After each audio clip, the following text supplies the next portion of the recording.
Welcome to another Monday Talks with Morgan.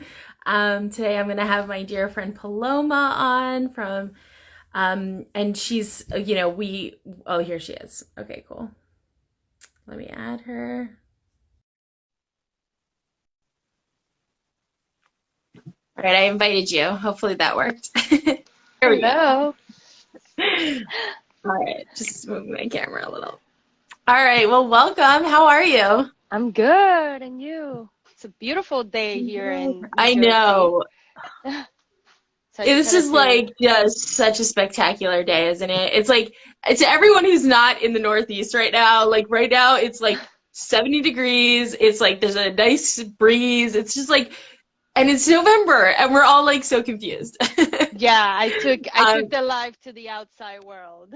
yeah, no, good. You can see, guys, it looks like spring right now. It's crazy. It's so insane.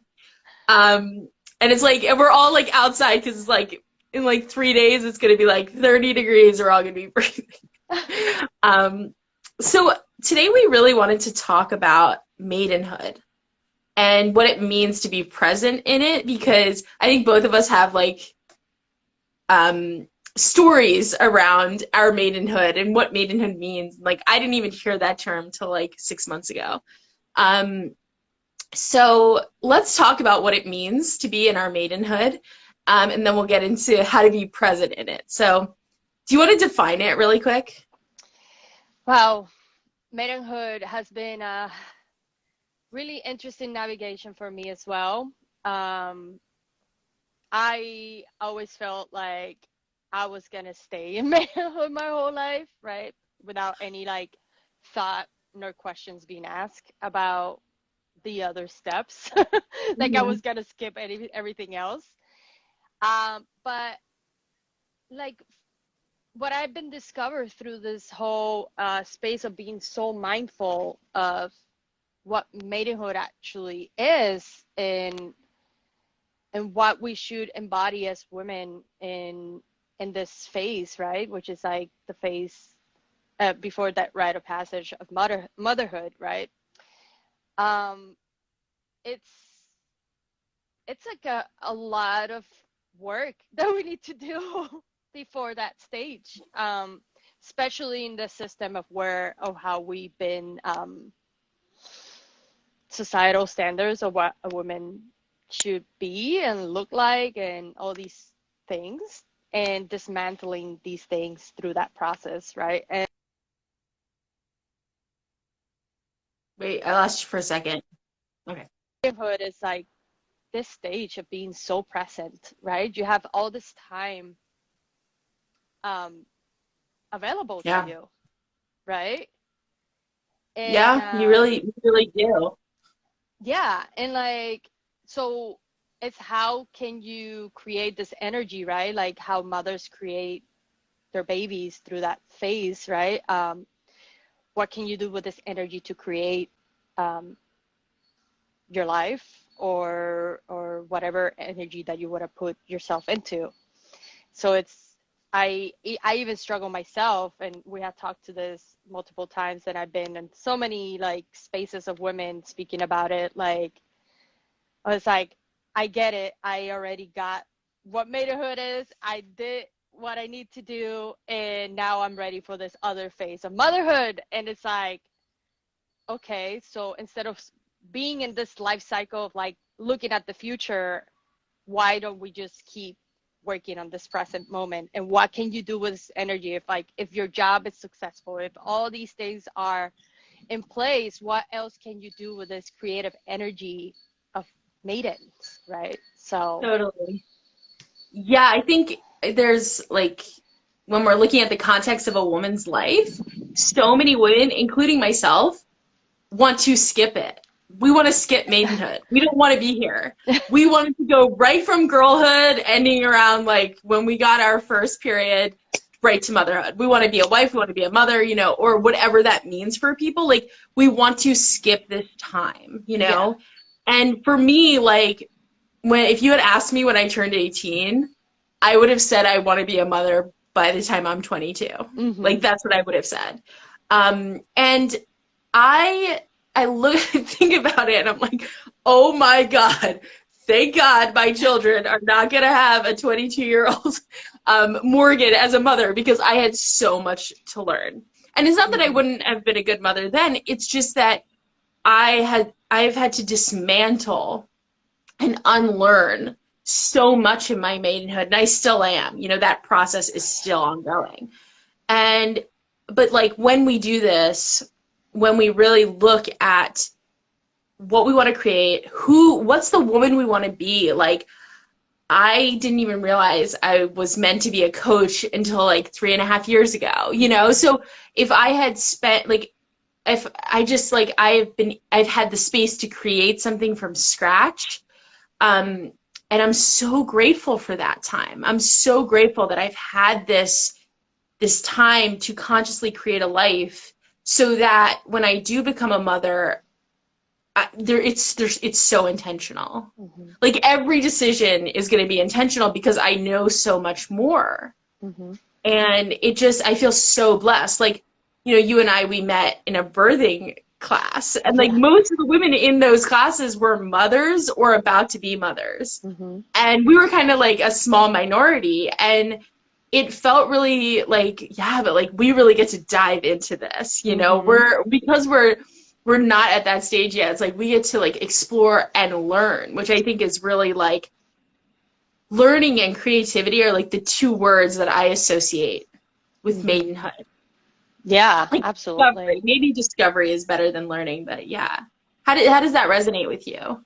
Oh, absolutely. I'm total agreement with that. And also another aspect that I have been discovering with other wise women around me, other maidens as well, other mothers, it's like maidenhood have such an important role in our societal and in our cycle, right? And it's like, you know, mothers should be the center, of course, because they're raising the future and our children and the soon, you know, the humans who are going to be next to this earth. And it's like, so what it would be the next step as a maiden, right? Like if your business is successful and all these things in your life are like in tune with what you need, so what else can you do with this energy?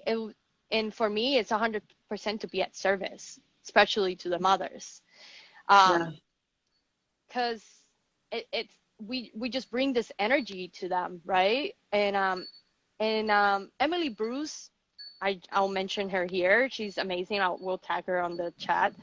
She has encompassed a lot of this, like how to be at service, how to be like really present with the mothers, because that's going to be like your next cycle to be, if that's what you choose to. And how can you be at service to them as you can learn from them as well, right? And bringing this energy, this new fresh energy that the mothers are longing for, right? Because they're already passed through the second stage. So yeah, that's such a good point. And like one of the reasons why I coach a lot of mothers, like both in my life and my business coaching practices. And the thing is, because I'm a maiden, I can be a little bit more like flexible. You know, I have moms all the time going like, well, not all the time, but if a mom goes like, I have to move this back an hour because my kid's sick, okay, like I have to try, you know, it's like, it's not such a big deal, you know, it's like we can be of support because we just have the time. And I remember I was following a midwife who was also a maiden, and she was like taking care of a baby, and she was like, you know, mothers, call on your maidens, they want to help. And it's like, we really do, we really, really do. You know, we want to be of service, and I think, or at least I do, and a lot of the women I know do, because it brings us joy to know that we can contribute to a mother's life and her babies as well. It's such an important thing. So let's talk about being present. Just as a disclaimer, I'm still working on this, okay? Oh, absolutely. I think we all do. I am not a master of this, but yeah, just like learning to be present with this time in our lives.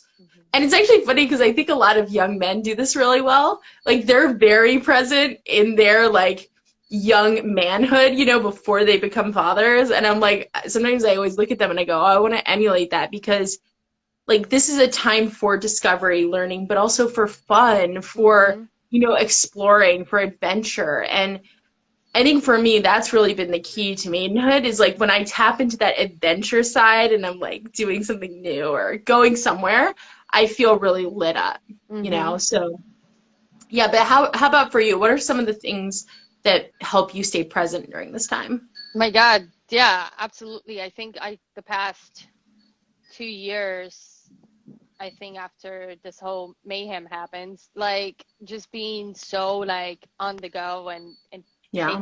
cherish any opportunity that comes up, like take that opportunity, go to those places, and like really, really have like savor and like bring joy, right, Yeah. to this moment. And and I feel like through the process of like creating businesses and stuff like that, it had like it was dimming down that aspect because it was like, oh, I need to be this way and with this certain things to make this happen, right? And it's not actually true. Like you can actually enjoy the whole process and not have to show up in a certain way in order for you to like make it, right? So now I'm like bringing back all that joyfulness and that color back into my life that I've been like shedding away because Yeah. I thought that I had no time for that, right? I was in that very masculine role, very masculine energy, go, go, go, and deliver, deliver, deliver. So it's been really good to like stop and like being more present and really enjoying every aspect of it. So, Yeah, take up that space and enjoy. Like, sometimes life gets so serious, and I mm-hmm. feel like that's a big part of the maiden. It's like joy and excitement and embracing this thing called life and figuring it all out. And yeah, that really hits home for me because like we can get so serious. Yeah, we can get stuck in you that know? space, especially Yeah. when we're in this age of like not that age is like really matter, but like once you we're like so systemized, right? Like, oh, you're not in your 20s, you're in your 30s, right? With of course with responsibility through it and just like once you hit your 30s it's like, oh, you're too old to do these things, right? Like but it's like you're still in that stage, you're still in that maiden stage, you're Totally. still in self-discovery of yourself. And especially now, like as women, that there's so much resources, so many wise women like So, speaking up and sharing all the things. It's like it's our time. This is like the perfect time to be fully a maiden, to get all these tools to like dismantle so many things that are not serving us and bring it at service to mothers and to other women who, it's like doing the work and like sharing to other women. absolutely, absolutely. And like just to go off that too, it's like in a way, when you're creating a business, like you're the mother of the business, Mm-hmm. you get to use that energy of motherhood to create something beautiful and new and exciting. And, that's how I feel like my business is like my baby or whatever. Yeah. But like, it's kind of, it's interesting though, because at the same time, one of my like kind of goals in starting my own business, one of the cool parts about it is that I can design my life so that when my kids do get here, I am in a much more like stable place. Mm-hmm. Not just financially, but in terms of my time. Like Mm-hmm. this is a big thing for a lot of mothers. Like maternity and paternity leave doesn't even exist really in the US. So it's Mm-hmm. like we have the time and the ability to kind of look and say how do I want my life to be when my baby does get here? How do I Mm-hmm. have to adjust my business, to be able to accommodate? Do I need to start creating passive income and all of that? Um, Yeah. those are really big decisions, but you get to make them now without Mm-hmm. necessarily the pressure of, oh my God, I'm going to have a baby in 3 months. Yeah. Yeah. Yeah. I think you bring up a lot of good points about it. It's like, how can we bring this joy and feminine energy to maidenhood? Yeah. Yeah. And so, are there any practices that you do, on a daily, weekly basis to help you stay present in this time?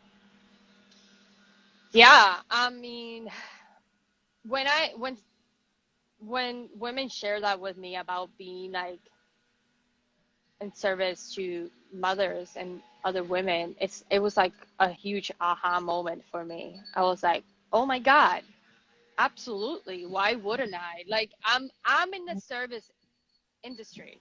Like service is naturally my thing.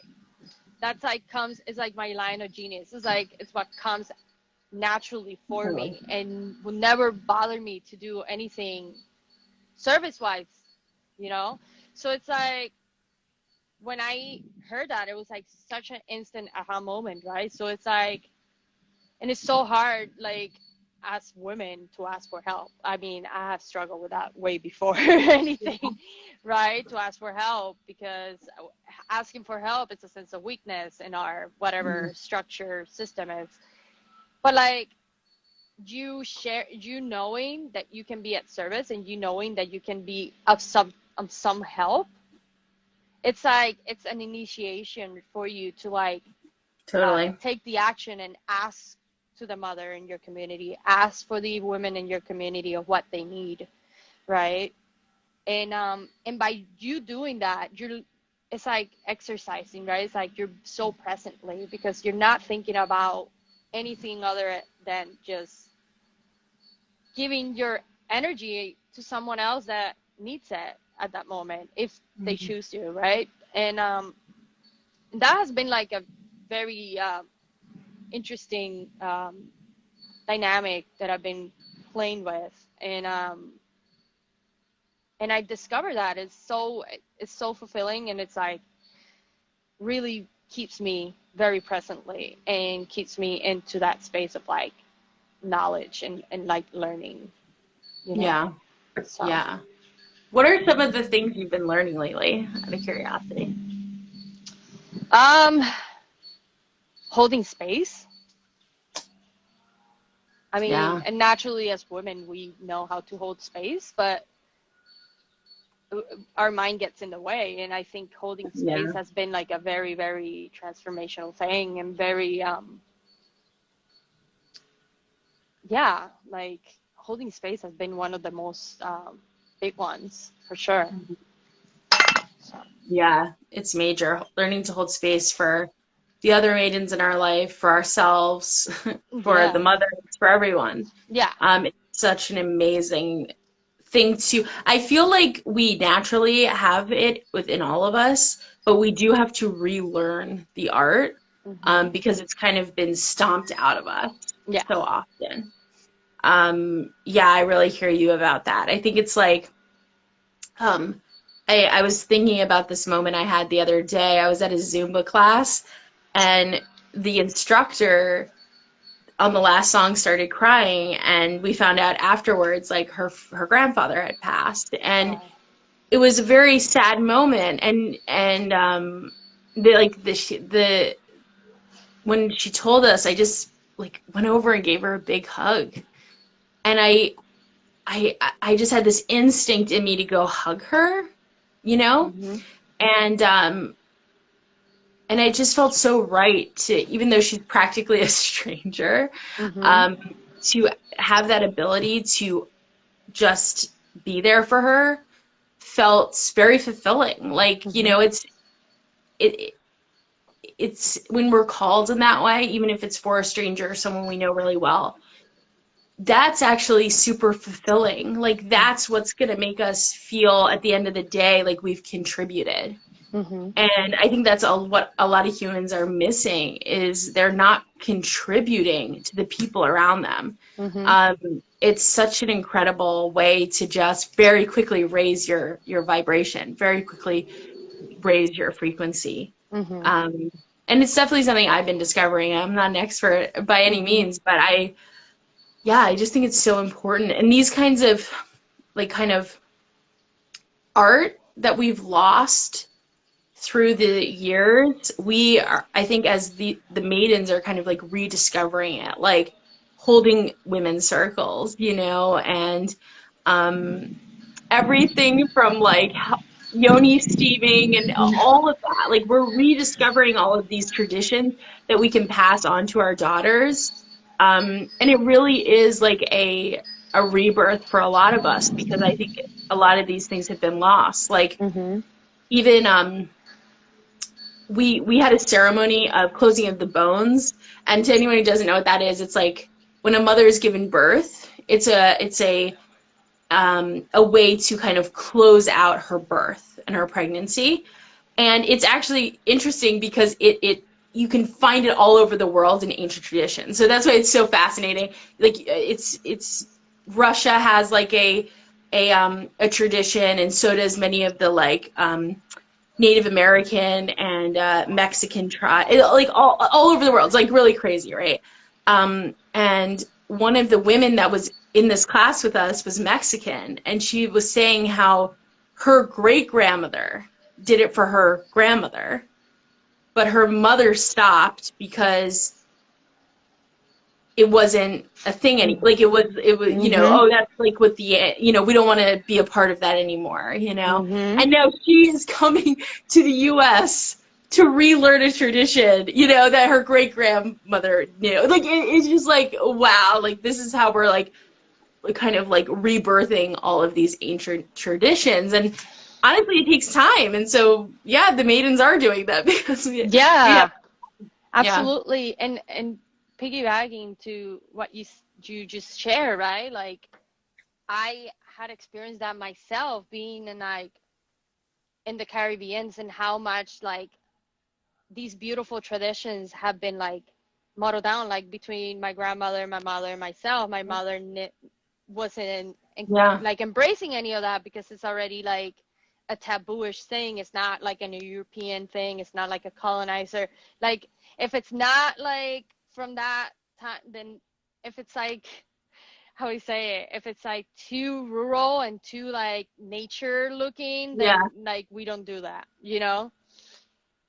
And and that's like the reclamation that we're doing as women. Doesn't matter where you at, doesn't matter what culture you come from, like reclaiming yourself and like bringing all these knowledge back, Mhm. right? It's like reclaiming your sovereignty back and reclaiming the matriarchy back, and the support between women that has been shredded, you know? So Totally. Yeah. And that support, that big part of that is dealing, and we probably should do an entire another live on it's this because yeah. it's a lot, but like dealing with the sister wound and the Oh my witch God, yeah. wound, both are like, even I mean, I don't have any biological sisters. So one time I naively stated that I don't have a sister wound, which was absolutely idiotic. Like I still to this day do not know why I said that out loud, but like, it's a real thing, and it's Hmm. really important as women that we start to heal and integrate this stuff, because that's how we tear down all the BS, Yeah, like the when we are no nonsense. longer in competition with each other is such an incredible feeling. And I am still dealing with this, Hmm. feeling like I'm in competition with other women, which of course I'm not. But it is fascinating. Hmm. And Yeah. and all this can be done in the space of motherhood. Yeah, for sure. It's like get all that stuff We out now have so so you much don't to be. do. Yeah, yeah, because we we will pass a lot of things on to our babies, but we Hmm. don't have to pass on all the bad stuff. Yeah. We can leave it here if we want to, and I think that for a lot of us maidens that are doing this work, that's a big part of the work. It's like I don't want my daughter to have to deal with this. Yeah. If I could avoid it. So and also all the generations coming after that. Hmm. It's so, so important, I think. And I think a lot of women, I think we have to end off soon, but a lot of women didn't really ever have a maidenhood, Hmm. you know? They didn't really have one. They ended their girlhood, and within a few years they were mothers. And I think there's a grief there and a mourning there that has to happen because for them, and then a reclamation of their maidenhood later in life, because I Yeah, because it is important. It's a stage that we can't really skip. Mm-hmm. I know some of us want to, but I hear of like the 18-year-olds when I see that babies, I'm like, don't skip your maidenhood. It's the best part. It's the Yeah. best part. At least that's what I can say from where I'm sitting. So, Mm-hmm. yeah. Yeah. Yeah. So any last feelings or thoughts or words before we end off? No, just that. Like if you wanna, you know, be in that present moment and not be looking too much in the future of when you're gonna be on that stage. From my experience is to be at service, Yeah. with your mother, other mothers and other women in your community, and what can you offer with your energy and your maidenhood self, right? So, Yeah. I think that's a great question to leave to everyone. Like, what can you offer? what can you offer? Yeah. So, Yeah. A comment lot. below.